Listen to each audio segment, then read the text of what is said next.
On this episode of the Rich Ad Poor Ad podcast, we have an awesome guest, Nick Shackelford, who's responsible for spending roughly $55 million right now, who may break $100 million during Q4 in ads.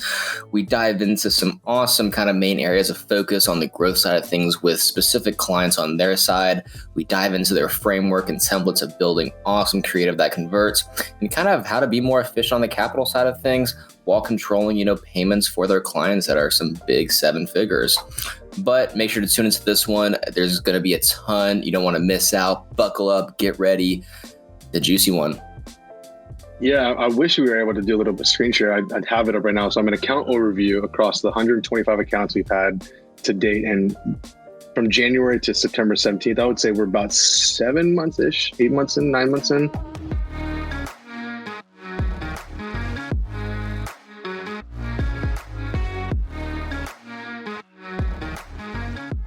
Listening to the Rich Ad Poor Ad podcast, where we break down the financial principles that rich advertisers are deploying today to turn advertising into profit and get tons of traffic to their websites without killing their cash.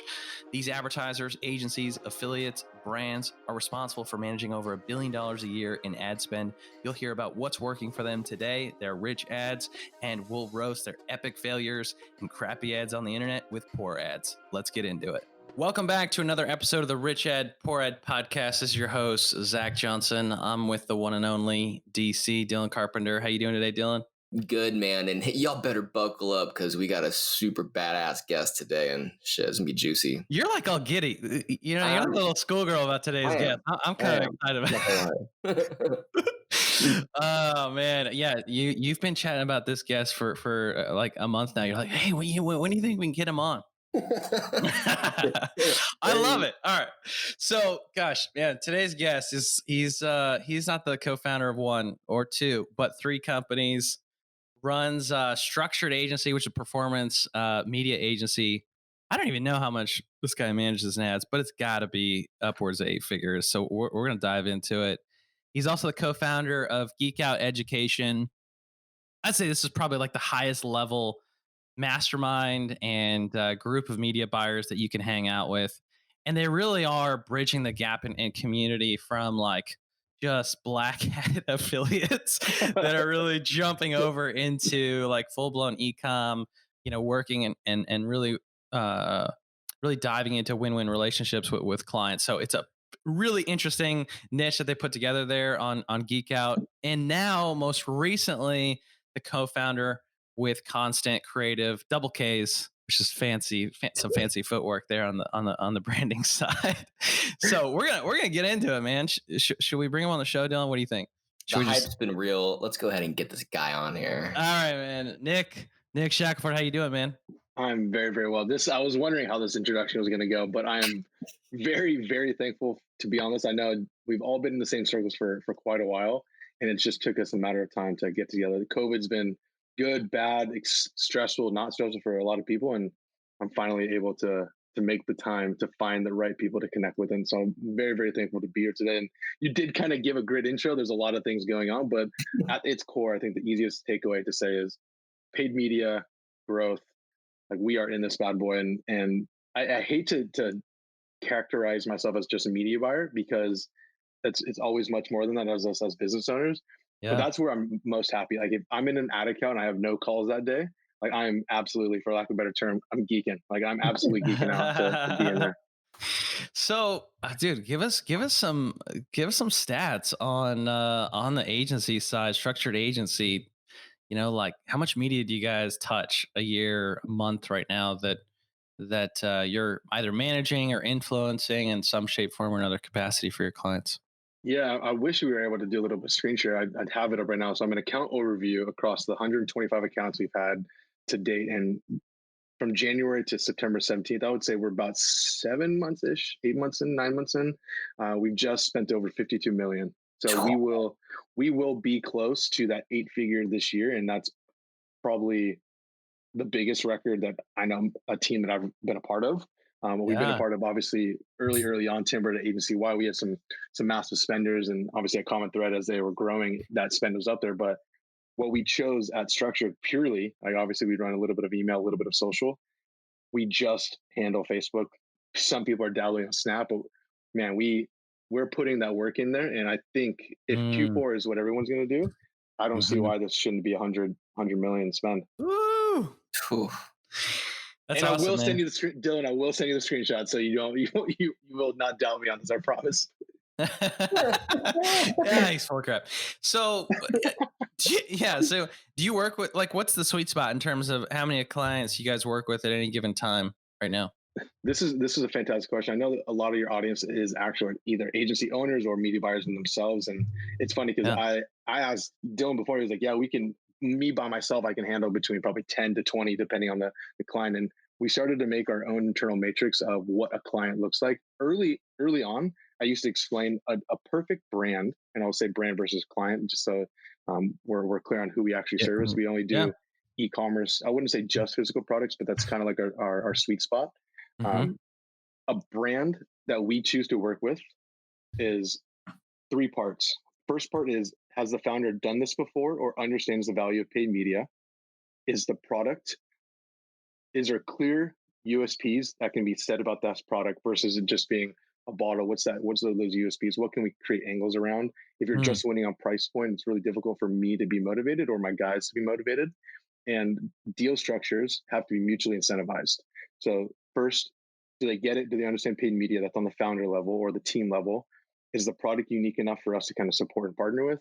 And is the deal structure mutually incentivized? And a lot of our questions is like, well, what is a mutually incentivized deal structure? Usually low minimum and then upside on increase in spend and increase in profitability. That's, as a channel owner, right? Like, we're not across Google, we're not across your other platforms. That's all you can really ask for. And trust me, these last couple of months have been very interesting to explain to clients, like, yes, it's not your performance dropping, it's actually a drop in tracking. That's been on our shoulders to try to figure that out for them. Yeah. So walk us through like a typical setup, right? Like, talk to me about a percentage of spend and then percentage of profitability. That's a tough one, right? Because like you don't have those numbers. No, you're absolutely correct. So a very good situation for us would be a minimum ad spend of about 50,000 to 75,000, which means we're taking our 10% on that initial port. Anywhere between, you're looking to at least pay us between 5 to 7,500 on just the paid media side. That will kind of taper off if you're going to go, hey, Shaq, we want to do some content with you. We also want to do email and SMS. Then we'll kind of work with you there. But the main takeaway is minimum is between 5 to 75. And that'll drop away depending on how spend increases. And we're always down to negotiate a percentage of, like, if we're spending above 75K and the ROAS is whatever we deemed profitable or not profitable based on the margins, whatever the brand will provide us, that number of ROAS on account will be in consideration to what your Shopify net or whatever your net is site-wide. So for brands that we work with, a very, very brand I'm very proud of is called Luca Downey out of the East Coast, out of Rhode Island. They sell jewelry. We have a success metric tied to platform. We also have a success metric tied to 3.5 return site-wide to my overall spend. And why I believe that's important is because for a lot of these brands, majority of that traffic or majority of the audience is being built for email, for Google, for Amazon is coming from their paid traffic, whether that's Facebook or Snap or whatever their dominant source is. So we do need to hold ourselves to a platform. But if we pull back to say hit ROAS targets, what are we doing to the rest of the business? So we do need to see both of those numbers. And I would love your guys' opinion if you guys believe that, hey, I've never heard of that, or hey, that actually makes a lot of sense. What do you guys think? Well, I think profitability is really tough, right? Because you don't have access to those numbers and you're pretty much relying on a trust relationship with the client. I mean, yes, you probably get access to their Shopify confirmed revenue numbers. And maybe it's like a net revenue of just, spend less, what's in their Shopify. But that's a big part of where I think agencies need to go. And I think you're leading the charge there, Nick. So congrats. Is, like, if you looked at media buying 5 years ago, it was totally enough for somebody in the media buying shop to be like, yeah, I just drive clicks. Like, I don't worry about AOV or optimization of the funnel. Now, like, that expectation is there. You got to be able to deliver value on both fronts.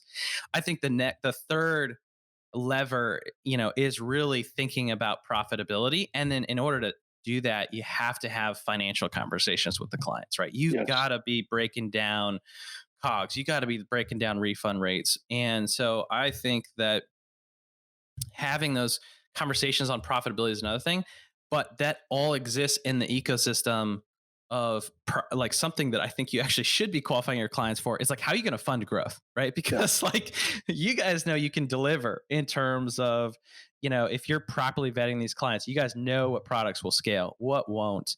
And the last thing that you guys want is like, yeah, we just crushed it, but they don't have VC funding. They're not willing to leverage debt, or they can't leverage that because they don't have the margins. And so I think the agencies of the future are going to have their hands just as much wrapped around the finances and the profitability and how they fund the business than they do right now with just the funnel and the conversions and the media, right? It's not going to be enough to just be like, oh, they canceled because they ran out of money, like, and just point the finger, right? So that's how I look at it. No, you can't do that, because there's days, and we've been in this game for long enough, which is why we kind of built Constant Creative, which is why we're focusing a lot on the creative, and that's kind of obviously why we're here to talk poor ad, rich ad. But this industry, like, if you aren't having the conversations, and even though you're quote unquote finding success, a brand's going to tell you, hey, like, we just can't do it. Like, you might be profitable over here, but if you're not profitable across the board, and that doesn't matter whether we're winning or not. They're going to fire us anyways because they just can't pay us or can't fulfill that check. Yeah, and I think the tall tale sign of this is like when you're bugging your client to spend more on ads every single week, and they're just telling you no, but all the KPIs are like amazing to you. That's time for you not to just like keep nagging. That's time for you to dive deeper with the client of like, all right, we need to have a conversation. Let's open up the books of like this, outside looking in, like, this is a great campaign. Like, what's really going on in the business? And those are going to be the people that keep clients for, years, and become true marketing partners and get earnouts and get upside, and their rev shares, don't stop when they become like super big numbers. It's true. So yeah, anyways, I digress.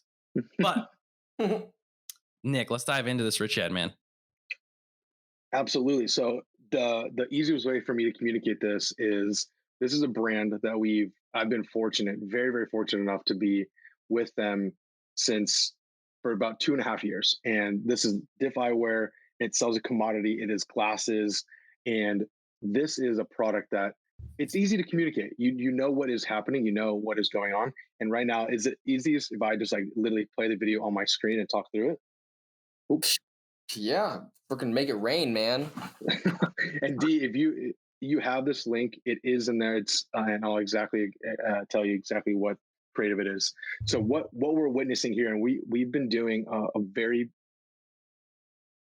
we've been spending a lot of our time developing the templates so that when we have our designers, because Constant Creative came out of our actual designers for the agency, we on average float between 15 to 25 brands, depending on the season, depending on the products. Coming into Q4, we're only bringing in or only operating with 22 brands. And that's because of bandwidth. And we're choosing to not kind of grow, which, say what you will, maybe we can't hire as quick. It is what it is.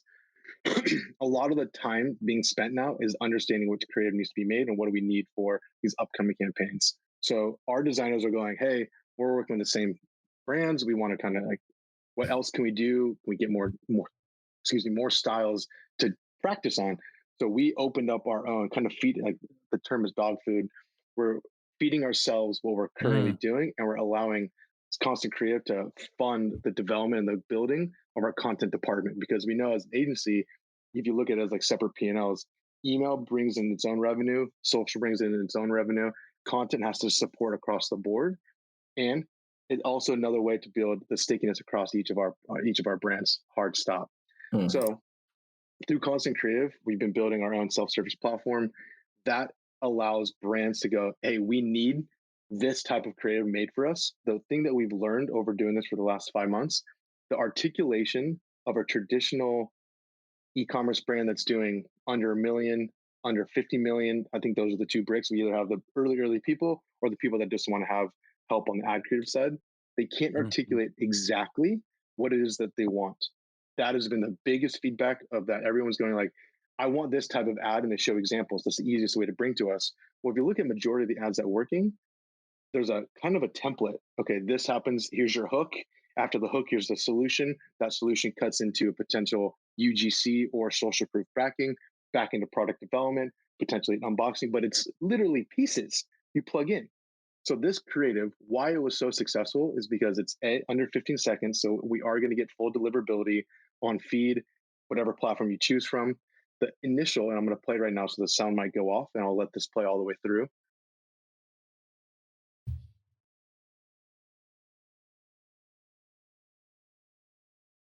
I lied. I'm cutting it in the first 5 seconds. You see the we'll edit that in post. We didn't hear it, but we'll edit it in post. It'll be great. And then for everybody listening, you can also we'll link these up as well on the richadpoorad.com/podcast for next episode. Appreciate you guys. Thank you very much. Probably should have articulated that beforehand. First 5 seconds, we were already showing the product, name the product, and her exclamation of how much that she really, really likes is, oh my God, this is unbelievable. So it's already hitting you with the statement that you're kind of curious, like, why is she doing this? What is she talking about? It looks like it's just glasses. It's always well lit, UGC style, face to face. And it can kind of continues on with simple graphics to kind of keep people kind of pulled into it. This ad has been running this exact style with rotating in different frames for the last 6.5 months. So I call this a rich ad for 2 reasons. One, it's profitable above their ad spend. Total ad spend on this one specific ad is $20,475, and the return is $72,427. So to me, huge W. Plus, it's a simple template that we can kind of reproduce over and over. Yeah. Oh my gosh. And it's been running for 6.5 months. That's always really nice. Oh, yeah. Usually, like, the issue that we're starting to find is how do you repurpose this? How do you get this to do something else other than die out? Because it's a huge thing. I know one of our great friends, Zach Stuck, always talks about our best performing ads dying out. What do you do? How do you address it? Well, you probably relaunch it and go through audiences, or start changing out the transition, start changing out the borders. Some things that we are trying to test and flirt with is pulsing borders or making the image smaller so that it looks different on the feed. I don't have data back for that yet, but I really, really do hope if anybody is listening and running tests, definitely hit me up and tell them, hey, smaller images work better with large borders, pulsing borders, something I'm really curious about. Yeah. No, we I love that. Like, you're giving me all kinds of ideas right now, Nick, on how we could do a better job. Like, we're sitting on $1 billion in ad spend across 50,000 accounts, and like, there's so much more we could be doing in terms of back testing, like these the creatives across all these across all these accounts. Thanks for that. Well, honestly, this is kind of unfortunate or unfortunate, depending who's in charge of the project. Right. If you have a unified naming structure across the entire agency, and it's been something that I've been trying to get the team on board, not just UTMs, but I'm talking straight from campaign all the way down to ad level. And that unified UTM that unified naming convention is going to start populating just trends of like what's working across the board. Facebook has done a beautiful job by creating ads reporting to be able to pull in. Like, it took me 2 minutes to let you know, like, oh, cool, we're on pace we just spent 52 million across the beginning of the year. Now you can still pull that in at potentially the ad level if the naming conventions are right. That's a couple pivots away from finding out feed 4x5 15-second UGC first if we get all of our templates in line. But man, this has been about a year and a half of building. So I don't believe we're close to it. I could just get our UTM naming conventions. Oh gosh, man! If I had a nickel for every time I heard that. We're close. If the team buckles down, and I know Q4 everyone's going to be launching. There's going to be tons of dash copy 1, 2, 3s. My OCD is going to go off the charts. You know what? This is going to be a fun tangent. One of the things that we built in like Funnel Dash beta days when we were building out an analytics tool, nobody would ever do this, right? Because we were like, hey, you got to use these UTMs to track your stuff. What we did is we just had our clients connect their Facebook ad accounts, and through the API, we just had this like rotator that would just go in and just fix everybody's links like every hour, and it would just adjust the UTMs, and it was so nuanced. Like, I appreciated it. Nick, you would appreciate it now, but like that feature doesn't like exist anymore. Oh, I wish. I love that. Yeah, you would appreciate it. You'd buy it, and then you'd be my like only customer. This episode is brought to you by Funnel Dash's Ad Card, the only charge card exclusively for your digital ad spend. And if you're an ad agency that manages 7 or even 8 figures a year in media and ad spend for your clients, and you're looking to double your profits over the next 6 to 12 months, then check out Ad Card. See, the typical agency model is this. You charge 10% of your spend, you make 10 to 20% margin at the end of the day. So that's really 1 to 2% of your client's spend that is profit in your business. The easiest way to double that is to really find a way to earn in that 1 to 2% cash back of the card that is on file of your client's ad account. And before Ad Card, what you had to do was invoice all your clients for their ad spend up front, which is really difficult on a cash flow basis and very difficult ask. And then you had to put the card on your own Amex or whatever card of choice to get that level of value back into your business. With Ad Card, it's entirely different and streamlined. You simply get your clients on Ad Card and make yourself the agency of record, and you'll get the cash back as long as you're managing the ad spend. It's a great way to double your profit without doing any additional work. Check it out at funneldash.com. I love it. All right, so let's talk about this poor ad. Tell us what's not working. Tell us about an epic fail, man. Yeah, I don't know if it's the brand or if I don't know if it's the product, but we primarily sell to females across the board. But we look at our portfolio of brands. We do have some male focused products, but majority of the female buying products. And this ad, it's from Astrology Beauty, based out of Australia. They are launching in the US. And I believe, looking at it visually, which obviously I'll send it over to you, D, it looks like it should work. It has the social proof, it has the branding, it has a use of product, and it is bleeding cash. I'm saying, like, this is just on one ad set. We spent over $5,000 and it currently sitting at a 0.72. Now, technically, we should turn this off. And why the justification is for this specific brand is like it's the highest CTR on the count and it's technically the lowest CPM. It doesn't say shit. We never make decisions off of that. But this ad, for whatever reason, I don't want to give up on it. It got a 7% click to purchase ratio. AOE is $113. So I'm like, guys, we got to keep this running, but it's not proving profitability on Facebook. And if I were to let this run, I'll run through it again. It's split screen with UGC testimonial at the bottom, sped up for her to actually try it on. So it is very engaging because she's moving so quick. But man, it's not doing the job. but it's still running. Is that what you're saying? Yeah, because it's driving out of all the brands. So the easiest, I posted this earlier this week. The way that we look at a lot of our products now is, or a lot of our ad sets specifically, is okay, what's the click to purchase ratio? What pages are we running to? What's the AOV? And what's the cost of like the carts we're getting? Because we know we're going to kind of fill that bottom.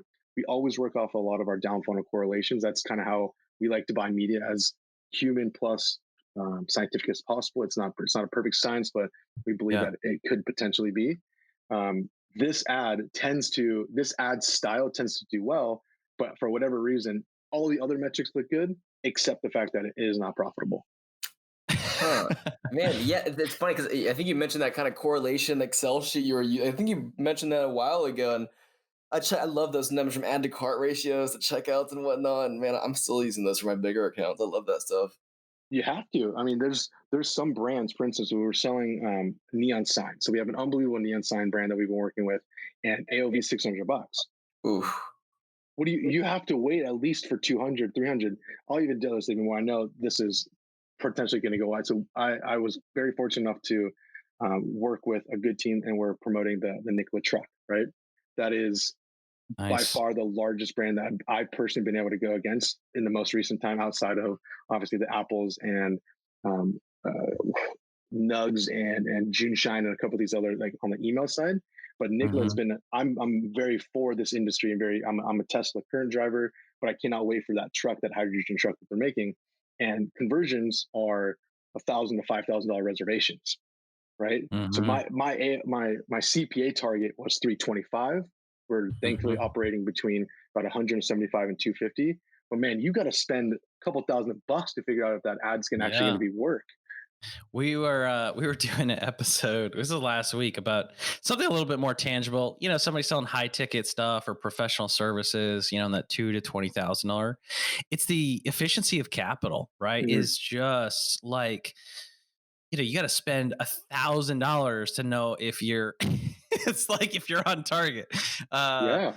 yeah, versus like, you know, $50 to $100 AOV, you get to spend 50 to $100, right? And you know, my most of my career has been B2B SaaS, right? And so I did not like understand this for a long ass time in terms of I just focused on CPA and ROI.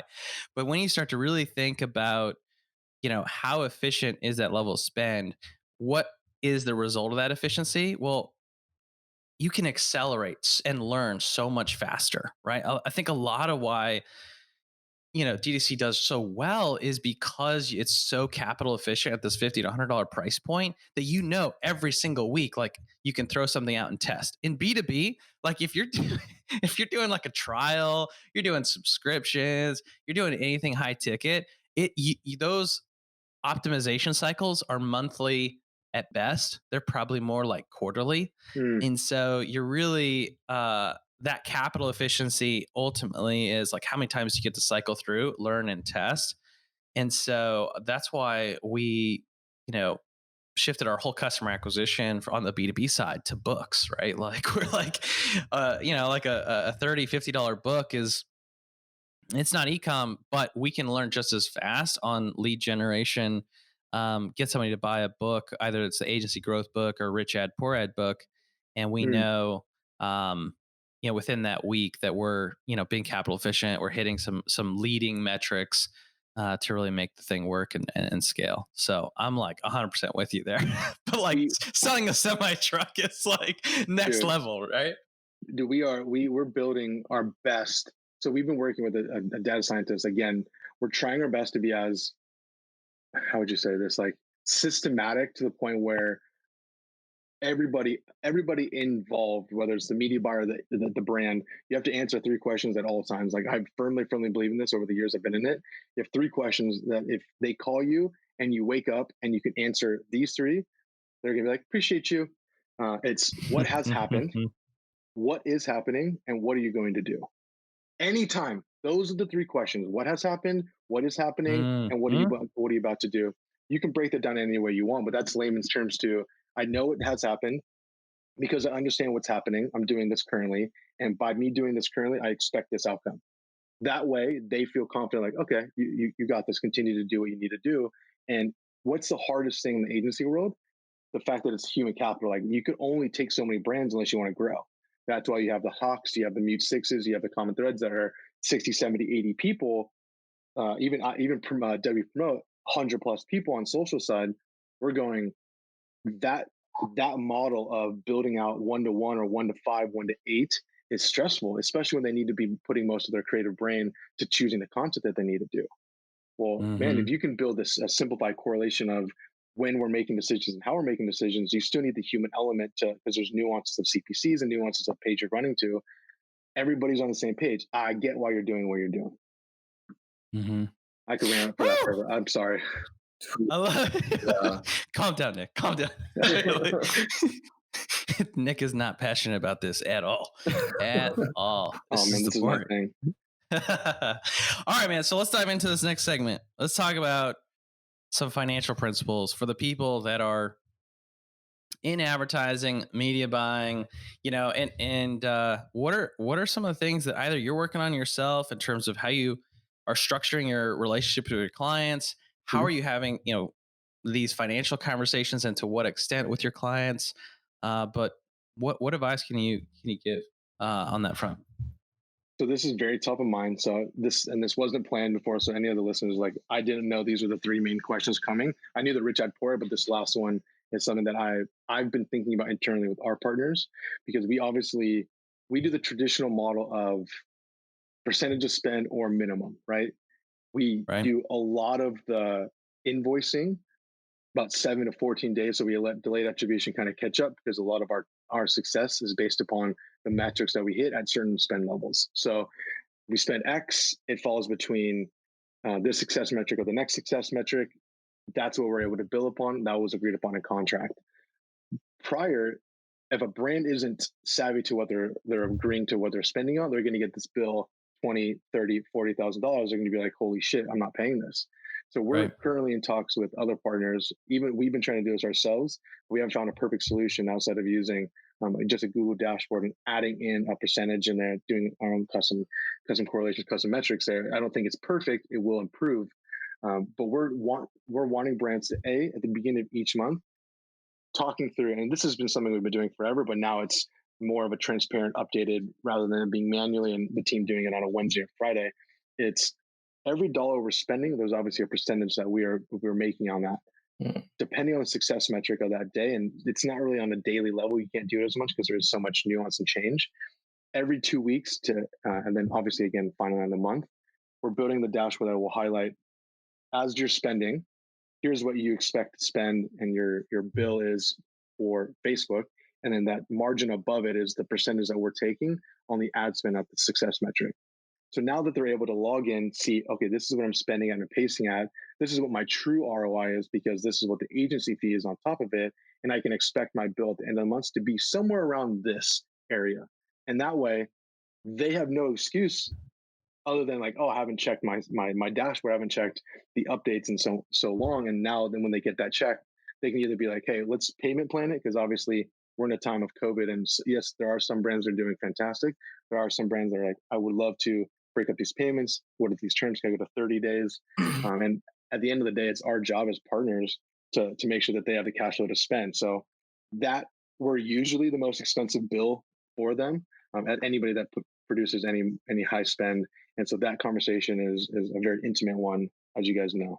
Oh yeah. Oh, dude, it's the rule of large numbers, man. You got to be really careful because there's a couple challenges I see with folks in the space, right? Is once you start sending invoices for anything that's 20, 30, 40, $50,000 a month, it doesn't, like, as much as you want to say what the ROI is. Like, our highest retainer and our agency days was like 45 grand a month. It didn't matter what our like our results, right? It was the rule of large numbers, which was, we don't want to pay that anymore. And so you can solve this. I should say you can go down a long rabbit hole to solve this through better analytics and justifying. But the rule of large numbers, and I don't want to pay large numbers, is an override against that. The other challenge I see with this approach, and I'm not trying to poo-poo on your parade here, but is really cash flow, right? Because you want that attribution to catch up, right? So you have all the months of September that you got to operate on the account. You got to wait till, and correct me if I'm wrong here, but this is what I'm understanding. You got to wait till October 15th to send in that invoice. And then my guess, if you're serving e-comm, they're not going to pay on October 15th. Maybe you got some good clients. Maybe you're just hitting their card or their ACH, but maybe it's taking them 30 days to get that in. Maybe 15. I don't know. What would you say? Yes, this is a really, really great topic. So we have, on all launches, we're having to stagger them, because cash flow for us is very, very important because of how big the team is and pay periods, right? Everybody has to deal with this stuff. The brands will pay anywhere between 7 to even sometimes 30 days, depending how large it is. And what I've seen, if you have a brand that's back to back, you're sending them back to back checks above $20,000, you're going to get questions, right? Like their CFO, their whoever is checking, the founder that's looking at that check, they're going like, can we go analyze, like, is this money worth being spent? So you're going to get looked at. So what we've been having to do is, if we start seeing, and we have a trigger on our doc, 2 months back to back above $20,000, that triggers us to reach out to the brand and be like, hey, we're going to make unique creatives for you pro bono, because that's tangible. That's something that we know we can work. That's something that we know is valuable for us as well. And it's mutually beneficial, because the brand's going to go, thank you. We already know we're investing in that. Let's get that. We already make ads as well. But that's just like the above and beyond for them to have a little bit of peace of mind of, this check is going for not just the management and the growth, which it's hard to, it is sad to say that we have to defend the bill that we have earned, but that's just the nature in which we're in. I don't think it has to be. I'm just gonna I think that the agencies that really understand like in e-commerce, it's difficult, right? Because like e-commerce is struggling with cash flow just as much as the ad agencies themselves are struggling with cash flow, right? And so these guys are just beg, borrowing, and stealing, trying to get every single financial product that exists, right? They're tapping into Shopify Capital, they're tapping Clearbank, they're trying to tap Brex, they're trying to tap like everybody under the sun. And I think that bringing and incorporating some of these, financial products into the entire ad spend, into the entire agency fee is really how you can have a lot more control over it, and also have a lot more control in terms of not putting yourself susceptible to like, is the client going to pay the bill on time or not, and what's their cash flow, and like how are they going to receive this $50,000 invoice right now. True. And you can own that, right? And so I'll do like a live native advertisement for ad capital right now because you're queuing me up, Nick. Had to. But yeah, dude, like one of the things that that the opportunity we see in the world of advertising is that agencies take a percentage of spend, and for when you're funding ad spend exclusively, it's on a percentage of spend. And on a card, it's all about the rewards and the percentage of spend, right? And so and then on top of that, you have this revenue share component that is the ultimate like dream for ad agencies, right? Where they get X percentage of revenue. And clients are always like kind of scared of like, oh, okay, how, let's like put a cap on that to like some level of extent, right? And so like if you were to just like put all of that together, one of the things that I see a potential for in the space, and we're getting like early adopters that like get it, is where all this is bundled together in the sense that's like, hey, we're going to fund your ads, we're going to manage your ads, and we're going to take maybe not 10% of spend, but we're going to do all of this for 15 to 20% of your spend. And then in terms of repayment, it's going to look basically on taking a percentage of revenue, right? We're going to automatically take 10% of your revenue until the principal, i.e., the entire ad spend plus the agency, fees, and then plus, or I should say, all the ad spend plus the agency fee and the financing fee get paid back, right? And that could take 3 to 6 months, but getting paid back daily over that 3 to 6 month period is like just as good, if not more consistent than like having to wait 60, even 75 days. Worst case scenario, 90 days to just get that one big check. That's really difficult to model. And I don't think like everybody's going to like jump on that train. They're going to kind of block and tackle like bits and pieces of it. But at that level, you're proactively taking remittance and pay, and paying yourself daily, which helps the agency from a cash flow perspective, right?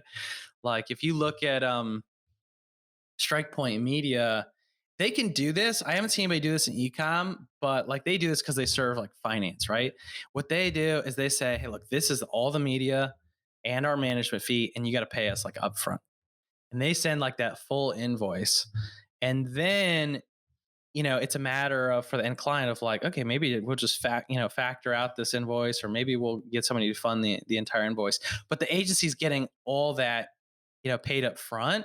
So they don't have to like float their entire operations for like 60 days. And if you listen to that episode, it's an amazing episode because he went from him being $1 million in debt and like just having no operating capital in the business to having exponential growth, debt free. Those guys are doing like over 20 million, top line now. And, he talks about just, being on the front end of the flow of funds versus on the back end. Yeah. And hoping clients pay that. So I don't know. I think that the agencies listening to this are really going to appreciate it. And maybe there's going to be bits and pieces, that they put together to solve this problem. But it is, it's a pain, it's a pain for sure in how you think about like getting payment from your clients. Yeah, I think the easiest solve that we have currently is obviously diversifying services. So we have ever flowing Yeah. cash from whether it's your email side, whether it's your social side, whether it's the content side, and we've starting Yeah. to just on a very simple model that I think people can be very aware of is people usually plan to launch at the beginning of the month, right? Well, if you can just stagger that and knowing if I'm going to finish at the 15th versus I'm going to finish on the Right. first. Now, when we're launching brands, that's that effective billable date.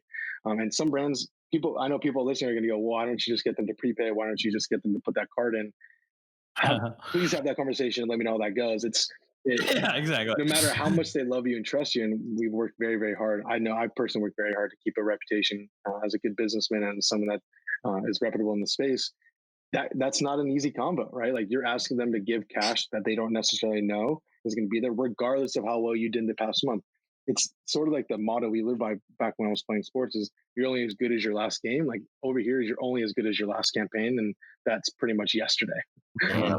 Yeah, and I also think it's vertical specific, right? Because like True. there's people in local, there's people that dealing with like doctors, and they're not as cash flow sensitive. Obviously, Strike Point's in finance, so they're not cash flow sensitive. But like if you're in e-com, it's not happening. No, I mean you're almost, and we know this for two reasons because we own two of our own brands, and so when we're looking at paying out vendors, we have our SEO team that we full time hire. We obviously pay ourselves for running the media. We have our content team. Like there are bills, and the last bill that our job is to how do you manage that cash flow? I'm going to push off some of these checks that aren't Yeah. knocking on our doors. It's not a matter of why you're rude, you're not paying your bill on time. It's just business is business. So you have to be very mindful where that cash goes. Oh, dude, you listen to Josh Snow's episode, man. That guy is like the king of like pushing off and deferring bills. I mean, it's just like how else do you build an 8-9 figure business? With no VC money, is like you have to be just maniacal about your cash flow. And Well, large companies do this, right? I don't know if you had experience with this, in your early agency days, Nick, but like some of the big brands, like they're not paying their agencies for like net 90, 120 days. yeah. It's brutal. Well, you brought up Josh. So Josh and I credit a lot of what I've been able to do and the reputation that we built by building up Snow. So when we worked with Snow back in, and this is me personally, we worked them at Structure, then we took them to Common, and then I know now they're managing internal. But Josh, I credit Josh the house I currently live in today because that's what 2 years ago when everything was said and done, like that success that we're able to build that product into was able to put this house down. Was able for me to afford to buy this house. We did some wild things together, and although yes, he's strategic in the cash that he deploys, he definitely knows where all the money is being made, and he treated us as a vendor, me as a partner, and me as a friend very, very well. So I can never speak poorly on where his cash is going because I know my personal experience was that invoice came and that check came back real quick because he obviously knew it was driving a lot of his growth. Yeah. I don't think it's necessarily a bad thing. It's all about setting expectations, right? And being clear on what those terms are. And I don't think, having somebody on net 60, net 90 or whatever it is makes you a bad person. I think it's when they expect to get paid up front and it turns out to be whatever, net 120. Well, Nick, this has been an amazing show, man. We really went deep into it, man. Like, we really went like super, super nitty gritty here. I hope everybody enjoys this episode. Tell everybody a little bit about what you're excited about right now, how we can support you, what you got coming up next. Yeah, thank you very much for that opportunity. So we obviously we are sold out at Geek Out LA. We are back in meeting in person. We're taking all the precautions. So whether you believe in what's happening with COVID, or you don't believe what's happening in COVID, out of respect for everyone's where they're coming from, we are meeting in person. This is something that I was very, very. This is why we did this, right? Like you guys are building the community and the podcast. There's people that your tribe. You're going to find that tribe, and they're going to want to come through. And you kind of mentioned it earlier. We have a very unique set of people, and it's true. So James comes from, I wouldn't say the black hat world, but we have the relationships in the black hat industry with the various affiliates that we work with, and we obviously are a staple in the e-commerce world. So we have Geek Out, which is next week. We sold out in 8 days, which pumps me the hell up. It wasn't a large venue. Obviously, we're only doing about 30 to 35 people. But our next one is going to be in Greece, currently planning it. And if everything works out as according, and this LA one goes well, I'll try to do another one coming in November. So the biggest pump is get back in there and communicate to everybody. There's no better time than doing this now. Obviously, we all have Q4 to kind of prep for, and constant creative. We're continuing to build good creative for people. So, if anybody has any help, you know where to find me. I am Shackelford on the twits, and I am Nick Shackelford on Instagram. Dude, there you have it, man. There you have it. Nick, you killed it. Thank you so much for being so transparent, diving into it, giving away the goods. Appreciate you, man. Thank you so much. Thank you guys for the opportunity. Thanks so much for listening to another episode of the Rich Dad Poor Dad podcast. If you're like me and listen to podcasts on the go ahead and subscribe on Apple Podcasts, Spotify, YouTube, and richdadpoorad.com/podcast. And if you absolutely love the show, go ahead and leave a review and a comment, share with a friend. If you do, take a copy, screenshot of it, email me, Zach@funneldash.com, show me you left a review, and I'll give you a free copy of the Rich Dad Poor Dad book. To learn more about the book, go to richdadpoorad.com. To leave a review, go to richdadpoorad.com/review. Thanks again.